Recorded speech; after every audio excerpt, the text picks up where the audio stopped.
The story of Hammurabi, the great king of Babylon, is so iconic that he's become synonymous with law itself. But while his code was a milestone in human history, what did his life look like?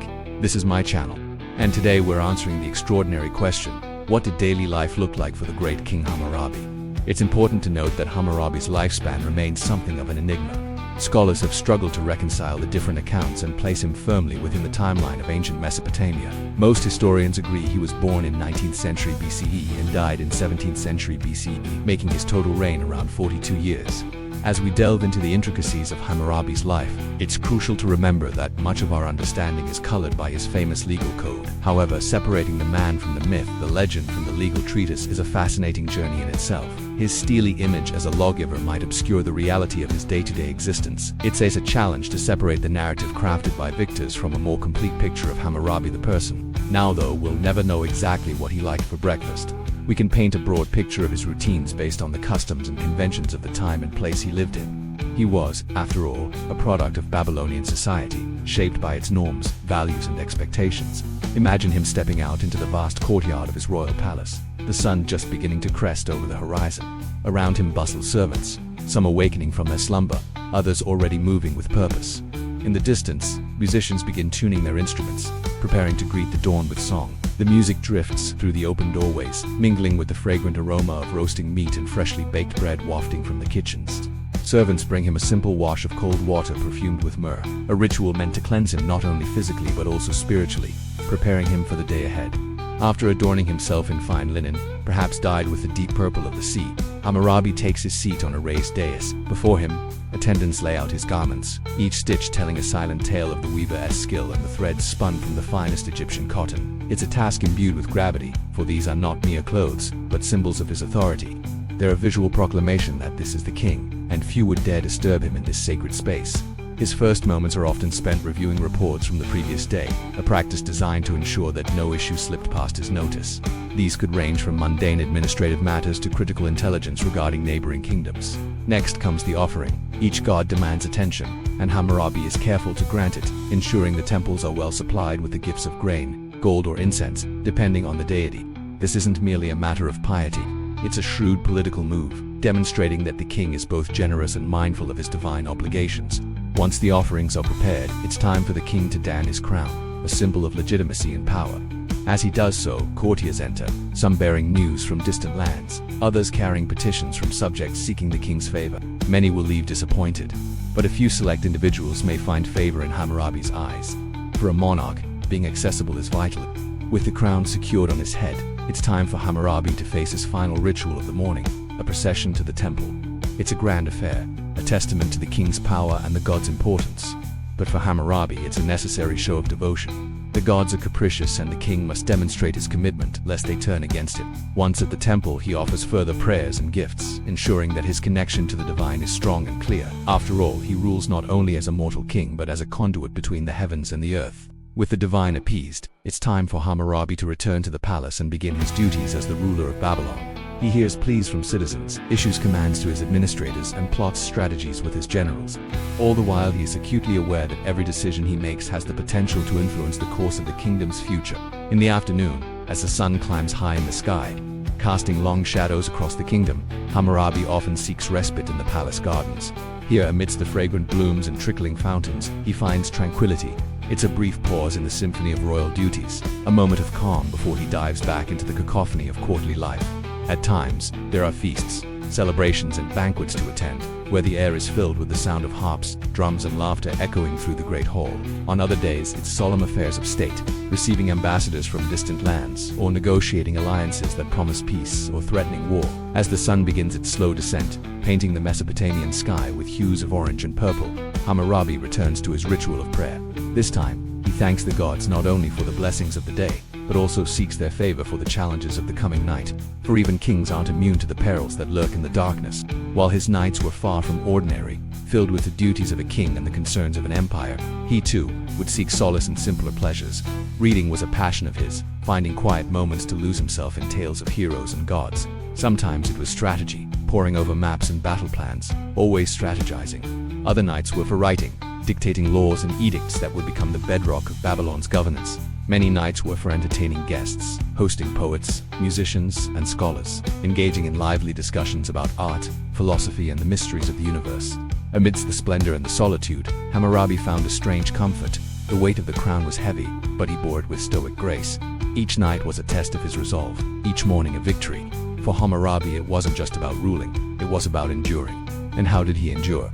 How did he manage to balance the solitude of kingship with the demands of a sprawling empire? How did he find peace amidst the perpetual pressures of power? To answer these questions, we must look beyond the grand halls of the palace and into the heart of ancient Babylon. What everyday tasks did Hammurabi accomplish during his rule? His regime was marked by significant achievements, from the codification of laws to the expansion of trade and the construction of impressive public works. But what about the smaller, quieter tasks that made his empire function? Every great achievement starts with a single step, every grand vision with a spark of inspiration. Similarly, Hammurabi's legacy began with a pen stroke, a chisel mark, a clay tablet etched with cuneiform script. Every edict, every law, every decree was once just an idea in his mind, waiting to be translated into reality. His scribes played a crucial role, painstakingly recording his words, ensuring that his thoughts were immortalized for posterity. Hammurabi's reign wasn't solely defined by the weight of his laws. It was also illuminated by moments of joy, celebration, and creation. Festivals, religious ceremonies, and civic events were integral to Babylonian life, and Hammurabi was a patron of these festivities. Organizing such events required meticulous planning. It involved coordinating with priests, artisans, musicians, and entertainers, all to ensure that every celebration was a spectacle of faith and merriment. But perhaps the most intriguing aspect of Hammurabi's daily life was how he managed to balance the solemnity of kingship with the simplicity of everyday living. Did he, like any other Babylonian, take time to appreciate the sunset, find solace in the company of loved ones, or lose himself in a good book? Or did the weight of his crown preclude him from such simple joys? It's tempting to imagine Hammurabi as a man wrestling with these dualities, a mighty king grappling with mundane tasks, a godlike ruler seeking moments of peace in the chaos of empire. That's what daily life looked like for the great King Hammurabi. He woke before sunrise, he prayed often, and he worked tirelessly. Yet he also found time for leisure, for love of learning, and for celebrating life. His story serves as a reminder that even in the grand tapestry of history, it's the individual threads, the everyday choices and actions that make the design. Thank you for watching. Do you find yourself more fascinated by the grand achievements or the quiet routines of history's bigwig? Babylon is long gone, its mighty structures turned to dust and scattering. But sometimes when the desert wind blows just right, archaeologists say you can hear the faint echo of hammers against stone, the murmurs of artisans mixing mortar, the low rumble of oxen hauling huge blocks skyward. If you listen very carefully, maybe you can still hear the city building itself. The genius of Babylon is a whisper among scholars too, because the capital of Babylonia was never the greatest military force, nor did it have the biggest population. But how does a small city become the mother of empires? How does a nation of a few million people conquer the hearts and minds of all humankind? We'll find the answer in the sky. So hold on to your hats, because we're off to the races. Our chariots clatter up an ancient road, past the markets and palaces of ordinary Babylon. Today, we are headed toward the suburbs. A bit of a mystery, because what was suburbia like in the 2nd millennium BCE? Was there a place where rich folk could get away from the crowds, where they could relax in the clean air? Perhaps. Anyway, following the main road northeast out of the city, we come upon a collection of homes. Ordinary homes, except here the walls are higher and the houses are set far back from the street. This must be the neighborhood where Hammurabi grew up. His childhood home is lost to time, sadly, but its general location tells us something important about him. The young prince didn't live in the center of town, he lived on the periphery. It's almost as if he wanted to get away from the action. Well, in a way, he did. And when he became king, he left the royal palace in the city center and moved to a new royal residence near the suburbs. This was the first of several royal residences, but it would be the last to bear his name. Welcome to the Palace of Hammurabi. There's nothing left of it but a few foundations and a couple of random bricks. But in its day it was no slouch. It was probably a modest affair compared to the palaces that would follow. But it was surrounded by vineyards and gardens, and it had its own parade grounds. But why were they built here? Why not in the middle of town? Again, this tells us something about the nature of Hammurabi's rule. He didn't want to be everywhere at once. He didn't require attendance at every market or temple festival. He preferred to rule from afar, to rely on messengers and tax collectors and local officials. In this way, Hammurabi was a pioneer of bureaucracy, while his neighbors were used to ruling through divine right and sheer personality. He created officers and appointed loyal servants to run his empire. These men collected taxes and enforced laws, paid tribute to foreign allies, and punished disobedient subjects. And in many ways, they created the basis for modern government. Bureaucrats have a bad reputation, but without them, modern life would be impossible. But why did Hammurabi do it this way? Why create institutions rather than being a traditional monarch? We find the answer to that question in the king's private quarters. But don't worry, we won't peek inside his bedroom. Instead, we'll head to his temple. See, when we imagine a Mesopotamian king, we tend to imagine someone divine, a living god. But Hammurabi wasn't like that. He liked to keep his feet on the ground. He liked to remind himself that he was mortal, and where better to learn that lesson than in a temple. No matter how grand the city, no matter how great the king, the gods live beyond human concerns. They live in the heavens. And if you want to understand Hammurabi's vision for Babylon, you have to look up. He wasn't the first to try. The ziggurat is older than Hammurabi. It dates to the 3rd millennium BCE when nomadic herders from the Arabian Peninsula settled nearby. Over the centuries, the land was transformed from sun-baked desert to fertile farmlands. Then kingdoms rose and fell, but always the ziggurat remained, changing hands, changing faces, enduring all. When Hammurabi returned to the city, he knew he needed a special place to connect with the gods, and so he rebuilt the ziggurat, enshrining it at the top with a temple dedicated to his favorite deity, Marduk. From here, the god of Babylon could gaze down on the whole city. It's no coincidence that Marduk's statue faces east, the direction of the sunrise. Every morning, Hammurabi would visit the temple, kneel before the statue, and offer prayers and sacrifices. He would ask the god for guidance, for wisdom, for a good harvest, and then he would return to his palace, inspired to lead his people. For Hammurabi, religion and politics weren't separate realms, they were two sides of the same coin. He wove religious rituals into civil ceremonies, he placed priests in charge of record-keeping and taxation, and he identified the fortunes of Babylon with the fortunes of the gods. And none of this was unique to Hammurabi. Kings have been doing it since the dawn of history. What makes him remarkable is how thoroughly he wove faith into his rule. Other kings might have claimed divine favor. Hammurabi proved it. How well that's easy. Look to the sky. Hammurabi ruled over a region rich with omens. Stars, comets, eclipses, rainbows, even animals crossing the path. All of these carried messages from the gods, and Hammurabi studied them all. He kept meticulous records of celestial phenomena. He assembled teams of astronomers to watch the heavens night and day, and whenever something unusual happened, he investigated. Once a comet streaked across the sky, Hammurabi consulted every sage and diviner he could find. He built towers to watch the heavens, and after 3 months he was ready. He marched his army across Mesopotamia, conquering city after city. He declared it a divine mission. And after all, who could defy the will of the gods? There was no one. In fact, the ziggurat continued to grow under Hammurabi. Its lower levels were expanded, making room for more temples and shrines. Higher, larger platforms were added, and the entire structure was encased in baked brick. Most impressively though, Hammurabi built his own stairway to heaven. He completed the ziggurat with a rampart wall over 60 feet high, decorated with blue tiles to make it look like a mountain floating in the sky. But the view wasn't just for show. Every king needed a bird's-eye view of his domain, and from the summit of the ziggurat you couldn't get a much better view than that. It seems hard to believe, but we've reached the end of our tour. It's time to leave the palace, the ziggurat, the city. It's time to go home. But before we do, let us linger on one last thought. Hammurabi may not have been the biggest or the longest reigning king, but he had a clear vision of what he wanted to create. He wanted to create an institution. He wanted to create a system that could endure beyond his own lifetime. And ultimately, that is what gives his story meaning. When we study Hammurabi, we're learning about ourselves. We're learning about the ideas and dreams that drive societies forward.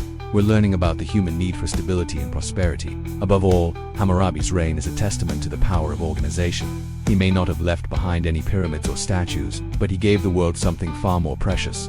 He gave the world the blueprint for civilization. And for that, we should all tip our hats. Thank you for joining me on this journey through history. Do you love Hammurabi or do you hate him? Let me know in the comments section below. Don't forget to subscribe for more journeys into the past. And remember, if history doesn't repeat itself, it rhymes. A luxury hotel can be a peculiar thing. Like a tomb or a spaceship, it's a self-contained world unto itself, complete with everything you could need or want.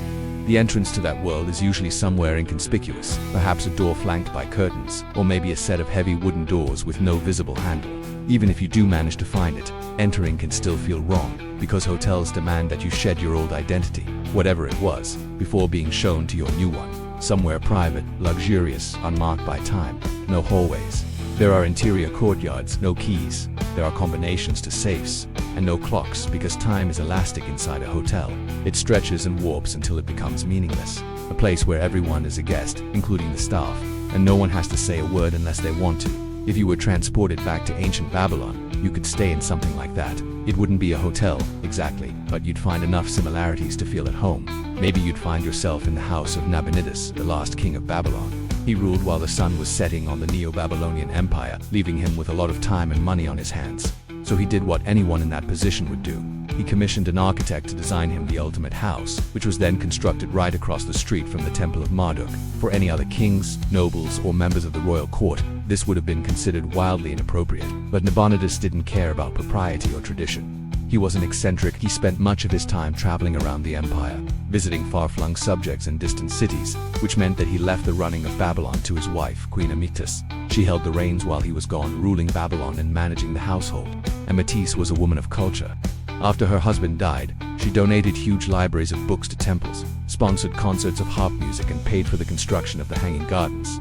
One of the ancient world's 7 wonders, their house must have felt like a smaller version of those gardens, a lush oasis within a dry and dusty land. Entering it would have been like stepping into another world. The rooms were designed around a central courtyard filled with blooming flowers, trickling fountains, and babbling brooks.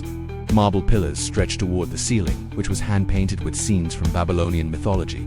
Gold-leaf statues of bulls and lions guarded the doorways, and servants bearing trays of figs, dates, and sweet wine moved silently between the rooms.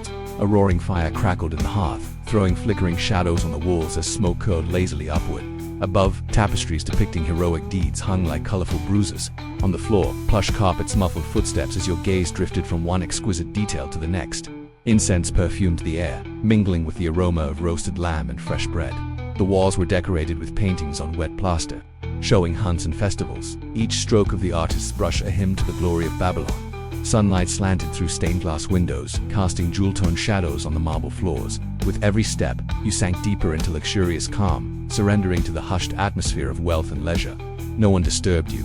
No one demanded anything of you. You were free to wander these gilded halls and simply exist. Time melted away in that hushed sanctuary of privilege as you basked in the tranquility of a life well lived. But Nabonidus and Amytis didn't spend all their time in their mansion. When they wanted to leave the comforts of home, they had only one way to travel. The luxuries of their house would have felt almost unbearable after the journey, which was why they made sure to travel light. For their outings, they would take a chariot. It wasn't an easy ride. Charioteers traveled at a dizzying pace, often reaching speeds of up to 40 miles per hour as they whipped across the landscape, scattering pedestrians and other animals to the side. Anyone bold enough to walk beside the road had to keep an eye out for chariots hurtling toward them, some pulled by powerful teams of horses, others by swift-footed donkeys.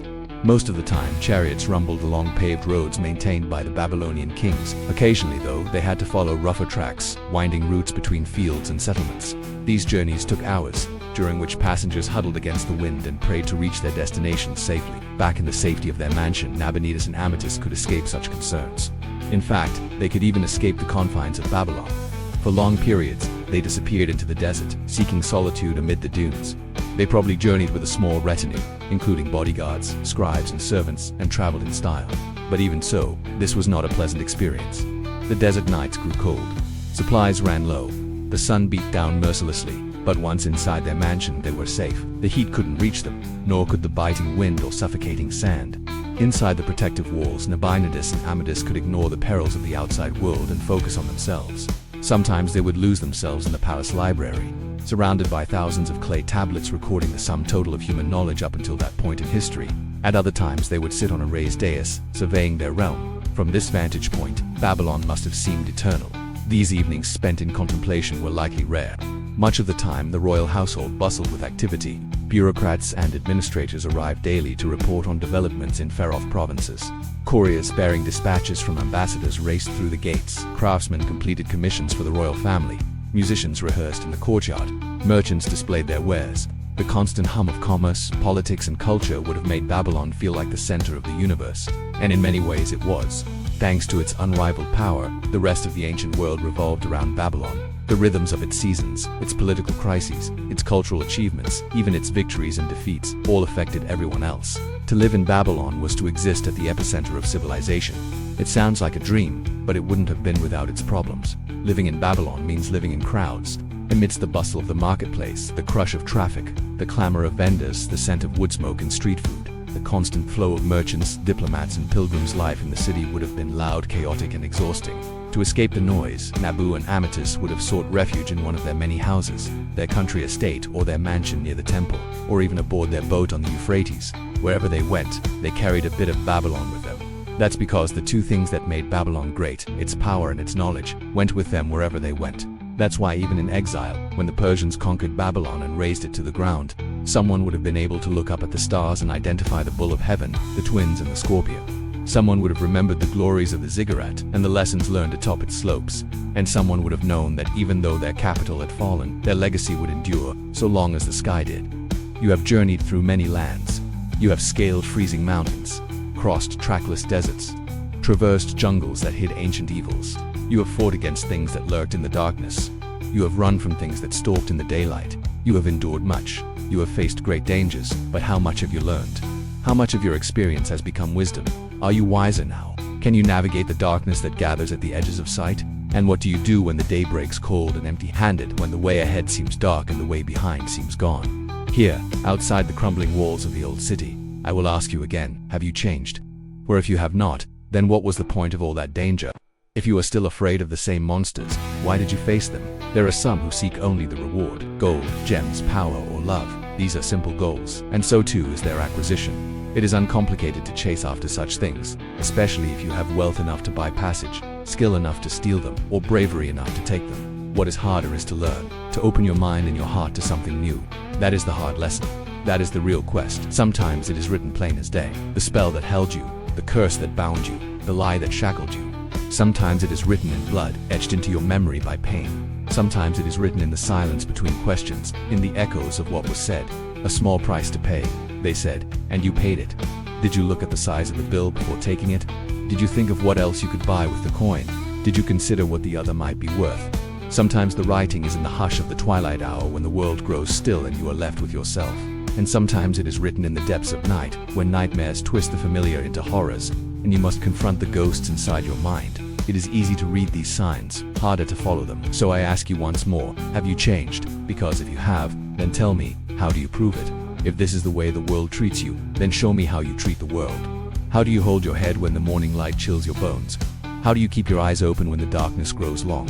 Do you stop running when the monster turns, or do you keep going till the sunrise? How do you answer when kindness comes unasked? Do you reach out or flinch away? Do you welcome the warmth or brace yourself for the blow?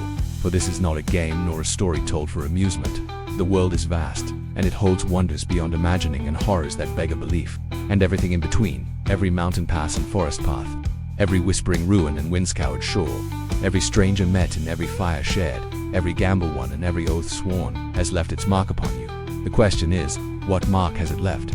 Is your hand steady, your aim true, your blade sharp, your armor bright, your shield unbroken, your spirit whole? Can you find your way without the light? Can you keep your word when all else is forgotten? What do you hold most dear in this wide world? What would you die for, and what do you fear more than anything? For in the spaces between the lines, in the silences that speak louder than words, I see the truth of who you are, or who you were. Are you the sum of all those moments? Or is there something more, something hidden deep inside your soul? I have seen many travelers pass through these parts, but few of them ever change. Most keep chasing the same shadows, fighting the same fears, seeking the same rewards.